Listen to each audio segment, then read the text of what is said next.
নমস্কার বন্ধুরা, আমার সংসার চ্যানেল থেকে সবাইকে স্বাগত জানাচ্ছি। আজ দেখুন ঠাকুরের বাসন পরিষ্কার করে দেখাবো। যখন ঠাকুরের বাসনগুলো দেখুন কীরকম সবুজ সবুজ হয়ে যাচ্ছে, ব্যবহার না করতে করতে সবুজ হয়ে গেছে, দাঁড়ঘরটা কীরকম হয়ে গেছে, তারপর কোষাকুষি হয়ে গেছে, আর হচ্ছে পুষ্পপত্রটাও দেখুন কীরকম হয়ে গেছে, এই বাসনগুলো কীরকম লাল লাল হয়ে গেছে। এখন এইগুলো হচ্ছে একটা মেখে রাখবো, হচ্ছে ভিনেগার দিয়েছি, কলগেট দেবো, আর হচ্ছে পরিমাণ মতো নুন দেবেন, দিয়ে মেখে রাখবো 10 মিনিটের জন্য। এখন ভিনেগারের মধ্যে নুন দিয়ে দিলাম, আর হচ্ছে একটু কলগেট দিয়ে দেবো, আর ভালো করে এটা মিশিয়ে নেব। মিশিয়ে নিয়ে তারপরে এগুলোকে মেখে রাখবো। রোজকার মতো এগুলো মাজা হয় না, তারপরে এগুলো কালো কালো হয়ে যায়, দেখতে কীরকম লাগে, ঠাকুর পুজো দিতে ইচ্ছে করে না, মানে এগুলো নোংরা থাকলে ভালো লাগে না। দেখুন এখন শুকনো ন্যাকড়া দিয়ে হচ্ছে পরিষ্কার করে মুছে নিয়েছি, দেখুন কতটা চকচকে হয়ে গেছে, এটা দেখুন কতটা চকচকে হয়ে গেছে ঘটিটা, দেখুন। আর হচ্ছে কোষাকুষি দেখুন,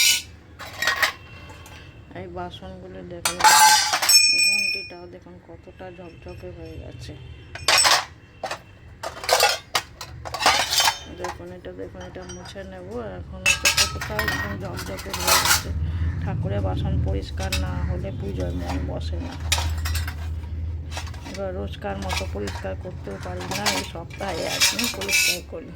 আপনারা এরকম বাড়িতে এই ভিনেগার আর নুন আর কলগেট দিয়ে পরিষ্কার করবেন, দেখবেন কতটা সুন্দর লাগছে, দেখতেও সুন্দর লাগে, মনটাও ভালো লাগে, পুজো করতেও মন ভরে যায়।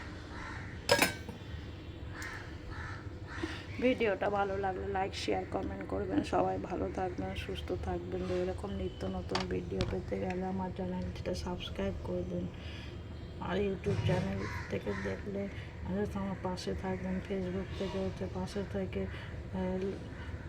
লাইক বাটনটা টিপে দেবেন। দেখুন কতটা সুন্দর লাগছে, দেখুন।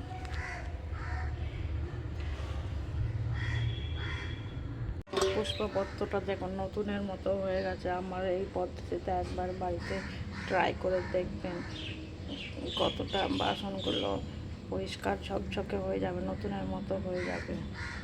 সবাই তো লেবুতে তুলে পরিষ্কার করে, আমি ভিনেগার দিয়ে আর কলগেট আর হচ্ছে নুন দিয়ে পরিষ্কার করেছি, এরকম হয়েছে আমার বাসনগুলো, দারুণ লাগছে।